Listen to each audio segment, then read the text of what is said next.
வந்தோம். எல்லாரும் கிடுகிடுன்னு ஓடி போயிட்டாங்க. ஓடி போய் செக்ஷனா பாக்குறாங்க.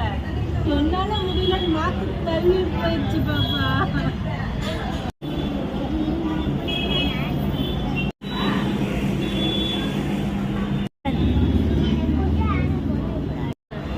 நான் இந்த பிள்ளைங்கள மாதிரி இருந்தாதான் இந்த டி நகரையே சுத்தி வந்து பார்த்துருப்பேனே.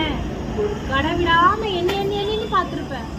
இந்த யானை போல இருக்கிறத என்னால நகர முடியாத, உட்காந்துட்டேன் ஒரே இடத்துல. எல்லாரும் என்னை விட்டுட்டு வந்து எங்கன்னு ஓடிட்டாங்க. நானே இடம் தெரியாம எங்க போனாங்க, யாரு என்னன்னு தெரியாம ஒரு மூடி உனக்கு என்ன ஒளியே பிடிச்சி போல இருக்கேன். அதனால நீ பேசுற பேச்சு என்ன மாதிரி கூட்டா இருக்கிறவங்க தான் தெரிய பார்த்து என்ன பண்றது.